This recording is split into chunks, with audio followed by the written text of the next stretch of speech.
Bincang Kopi. Dari kopi, jadi cerita. Dipersembahkan oleh Bilo Coffee.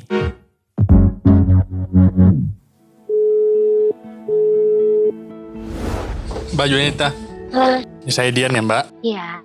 Untuk awalan Mbak Juanita, kami persilakan untuk memperkenalkan diri ke pendengar kami. Halo, nama saya Yuanita dari Space Coffee Roastery. Yogyakarta Mbak ya? Iya, dari Yogyakarta. Oke. Di sana Mbak, di Space sebagai posisinya apa Mbak? Mohon maaf. Sebagai head barista. Bagaimana Space menghadapi atau menjalani kedai kopi di tengah situasi sekarang ini Mbak? Ya, waktu awal diumumin physical distancing itu, dan kebetulan juga waktu itu lagi baru mulai karantina wilayah juga. 2 minggu pertama tuh omset kita turun sampai 20%. Dan sampai sekarang berangsur-angsur turun 50-70%. Dari awal tidak ada pegawai yang dirumahkan, semuanya masih bekerja seperti biasa dengan produser kebersihan yang baru dan perbedaan aktivitas. Waktu itu langkah awal kami ketika ada karantina wilayah dan physical distancing ini membuka pemesanan via WhatsApp. Yang kami tawarkan adalah via ongkir. Dan untuk minuman kebetulan sudah ada kopi ready to drink, jadi kami hanya ada pengembangan varian baru seperti unsweetened creamy latte dan unsweetened black coffee. Lebihnya di situ adalah pelanggan bisa membuat kreasinya sendiri karena bisa nambah gula sendiri atau bisa nambah sirup sendiri. Kalau dari pengunjung berarti memang sudah hanya delivery aja Mbak ya? Kita take away aja, tapi pas awal-awal sempat banyak yang tetap stay gitu sih. Cuma kita memang himbau untuk stay-nya jangan lama-lama. Jadi meskipun kita udah tulis take away only, tetap masih ada yang stay. Bagaimana tuh akhirnya cara menegurnya tuh?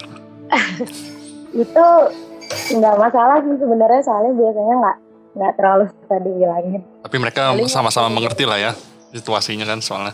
Iya, biar sama-sama ngerti aja. Kadang mungkin lupa. Kalau dari segi kanal online-nya bagaimana Mbak? Perubahannya atau sejauh mana perkembangannya? Jadi setelah pengembangan varian baru tadi kita nambahin kemasan 1 liter. Dan setelah kita nambahin kemasan 1 liter itu, kita juga menyediakan pengiriman luar kota via Tokopedia.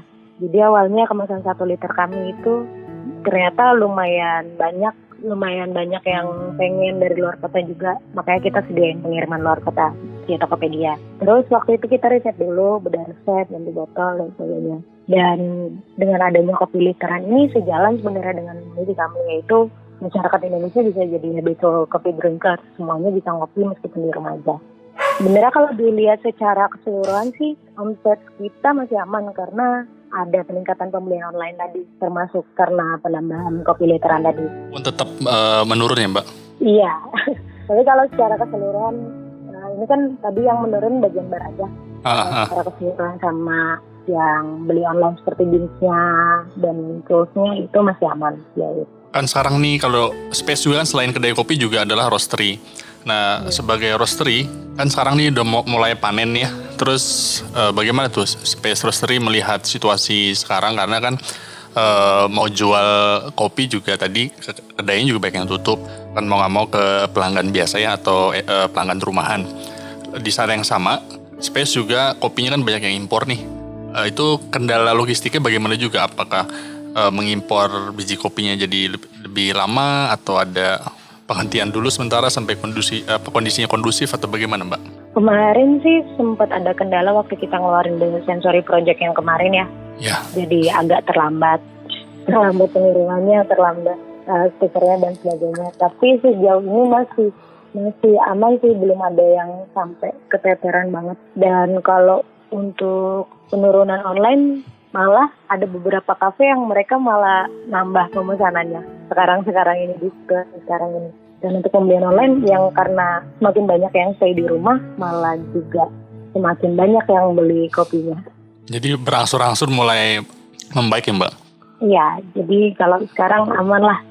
Memang awalnya bar itu agak turun, tapi sekarang juga kebantu dari bagian produksinya juga. Kalau dari ini serapan lokal akhirnya gimana? Kalau maksud saya green bean-nya nanti kan panen nih, apakah Space mengurangi kuota pembeliannya atau tetap katakanlah sebulan per ton, tetap beli per ton sebulan atau mengurangi setengah atau bagaimana Mbak?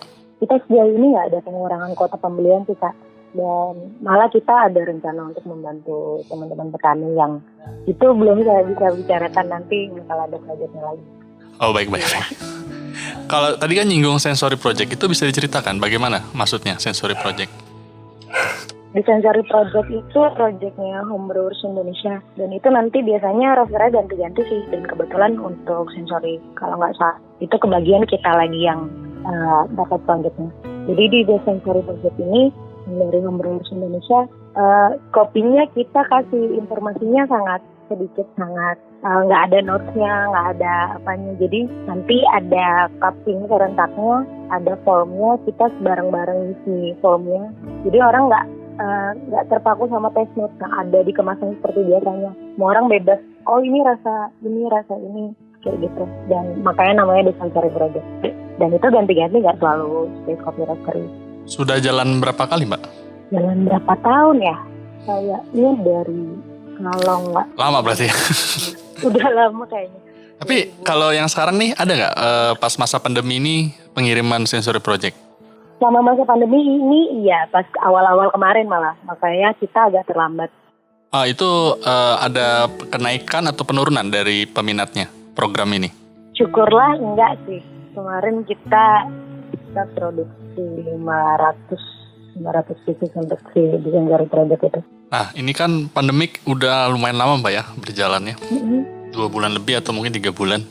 Tergantung dari penentuan statusnya lah. Cuman karena dia lama kan di saat yang sama tuh dampaknya juga luas ya, nggak hanya pengusaha atau pebisnis tapi juga pekerja yang salah satu mungkin pekerja itu juga pelanggan Space atau pelanggan kopi roaster lain gitu. Nah sebagian pekerja ada yang dirumahkan, terus mau nggak mau kan pendapatan juga berkurang pelanggan tuh. Lalu di saat yang sama ketika seiring waktu berjalan, kopi ini kan juga perlu dia bukan barang primer, walaupun penting gitu. Orang pasti bakal ngopi terus. Cuman kopi ini kan alternatifnya juga banyak ya Mbak ya. Maksud saya dari segi produk lain aja dia ada teh sama coklat kalau bicara kafein. Tapi kalau bicara kopinya sendiri, ya bisa jadi ada peluang orang dari specialty ke special mix gitu ya. Karena pendapatannya makin lama makin berkurang. Nah, bagaimana Space melihat itu ketika daya beli makin turun gitu, terus pelanggannya juga akhirnya punya prioritas pengeluaran. Biasanya beli katakanlah sebulan 1 kilo, mau nggak mau sekarang harus rebutan nih beli kopi atau beli beras misalkan kayak gitu Mbak. Kedepannya ngeliatnya bagaimana tuh Space?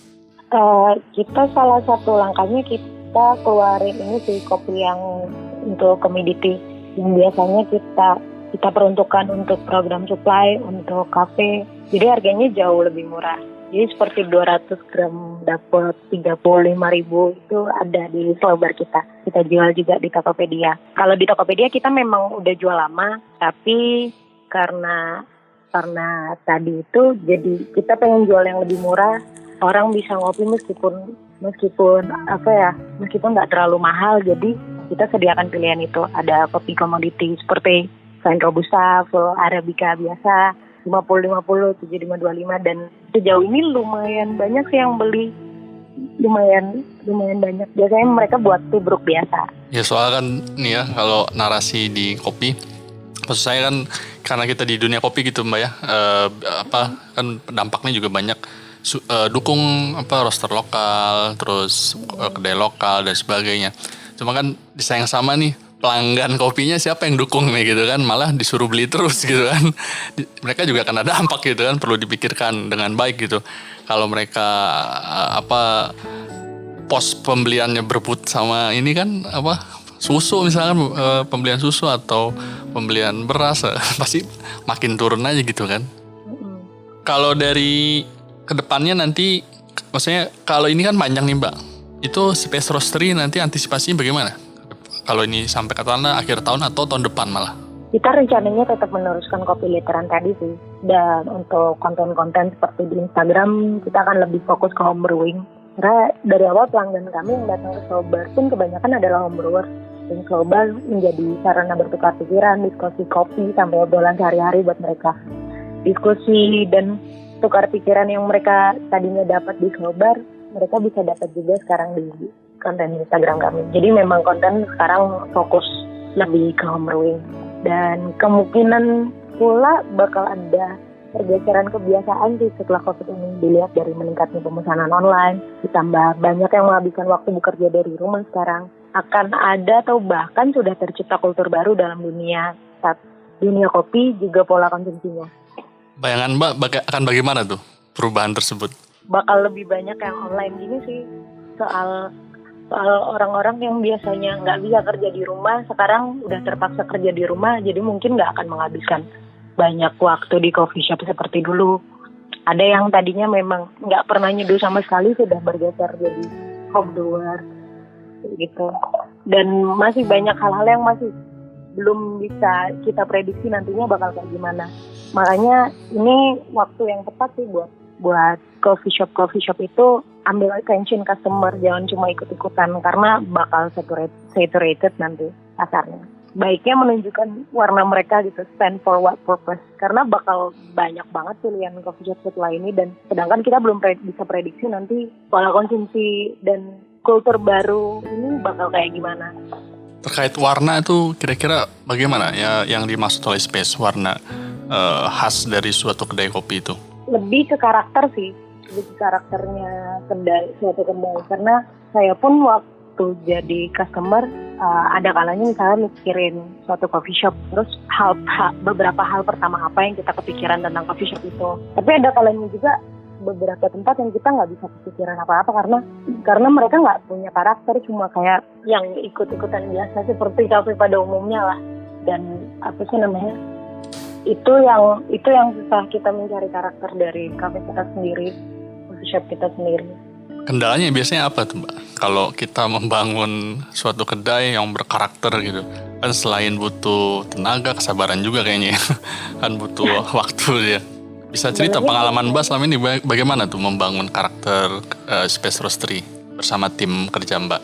Lumayan lama sih, saya kan udah 2 tahun di sana, jadi dari awal dari ownernya sendiri juga membawa vibes-nya seperti itu, seperti yang mereka inginkan. Dan kebetulan yang ketika interview yang diterima pun yang kira-kira vibes-nya cocok sama kita, gitu sih. Terus sisanya pasti bakal ngikut sendiri. Jadi dengan kata lain, kalau kita berkarakter kedai kopinya, meski di tengah pandemi gini, peluang untuk bertahannya lebih besar ya Mbak? Iya, karena bahkan ketika pandeminya selesai, orang-orang bakal keinget sama kita, oh aku ikut sama ini, aku pengen main di sini, kayak gitu.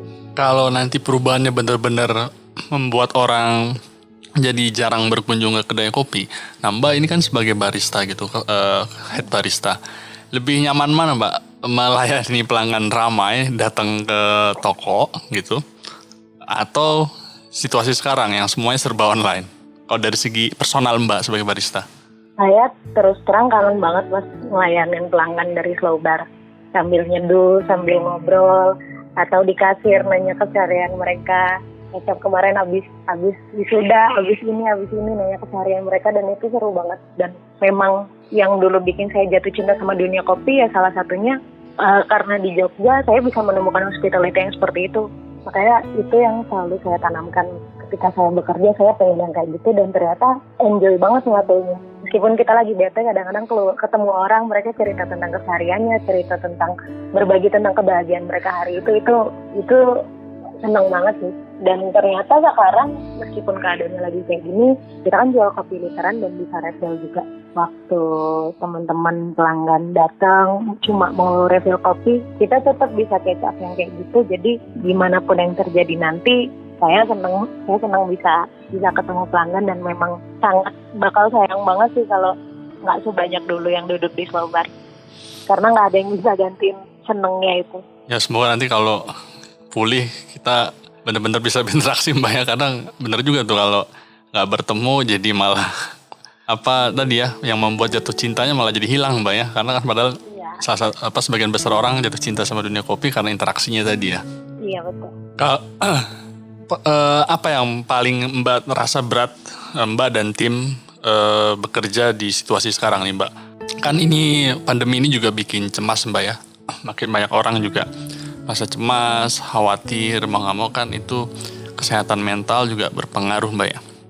Nah itu bagaimana Mbak menjalani ini, Mbak dan tim menjalani ini gitu. Terus ketika Mbak, saya nggak tahu apakah Mbak dan tim juga pernah satu titik down juga karena stres ngelihat situasi sekarang makin katakanlah makin panjang, terus banyak himbauan juga kadang saling tabrak sini tabrak sana.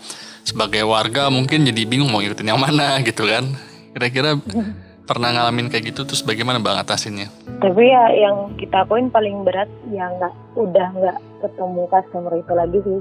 Bahkan kadang-kadang anak-anak suka bikin story, mereka lagi nyeduh, kangen nyeduh sambil ngobrol, kangen sambil ngerokok di depan sama pelanggan, selesai nyeduh habis makan atau gimana. Dan senangnya sih sama teman-teman, sama tim kami, kita saling menguatkan, benar-benar enjoy banget kerja sama mereka. Nggak ada stres karena kita merasa saling punya masing-masing. Jadi kita saling menguatkan. Itu sih yang paling dirasain. Jadi sejauh ini belum stres banget sih. Paling stresnya karena nggak ada side project, nggak ada kerjaan tambahan, nggak bisa ke cafe hopping kayak biasanya. Dan nggak yang sampai separah itu karena karena satu tim ini benar-benar enjoy dan semuanya saling menguatkan. Paling problemnya kangen tadi ya, kangen ketemu pelanggan. Itu ya gimana? Kita saling kayak teman biasa, jadi enjoy aja. Kan banyak orang mulai di masa pandemi ini ada salah satu fenomena baru juga ya, live IG jadi mulai marak gitu ya. Apakah itu bisa mengobati kerinduan tim Barista Space dengan pelanggan nggak? Dengan live IG, atau tetap masih ada yang hilang, atau cukup menghibur cuman masih belum sepenuhnya bisa mendapatkan joy yang seperti dulu gitu? Ya lumayan menghibur sih Mas, tapi ya itu nggak bisa dapat joy yang kayak dulu lagi. Jadi kadang-kadang orang-orang yang datang take away pun mereka benar-benar, padahal nggak kita sediain kursi di depan sama bar seperti biasanya, sengaja biar nggak ada yang kayak gitu kan. Tapi selagi mereka menunggu kopinya lagi disuduhin, mereka benar-benar sambil diri nungguin kita, ngajak ngobrol kita itu, meskipun karena justru itu kesempatan yang langka, kita manfaatin sebaik-baiknya. Jadi kadang-kadang rebutan tuh, pengen nyeduh, pengen ngobrol. Saking kangennya ya. Iya. Sebagai penutup, Mbak Yunita ada pesan buat para pendengar Bincang Kopi atau teman-teman kopi juga di luar sana? Pesan-pesannya sih kalau buat coffee shop masih yang tadi saya omongin sih, lebih menunjukkan warna mereka, temukan karakternya sendiri. Karena kita nggak tahu nanti abis ini bakal gimana. Jadi ini waktu yang tepat buat ambil attention customer, jangan cuma ikut-ikutan karena bakal saturated. Dan buat pelanggan-pelanggan yang nggak bisa ke coffee shop, bukan cuma kalian kok yang kangen, kita juga kangen. Jadi saling kangen ya. Kalau udah lancar ketemunya malah makin hangat nih. Baik Mbak Yunita, kami mengucapkan terima kasih atas waktunya. Iya. Kami berharap curahan hati ini dapat menebarkan solidaritas dan memantik nyala semangat bagi kita semua. Terima kasih telah mendengarkan Bincang Kopi. Sampai bertemu lagi di episode berikutnya.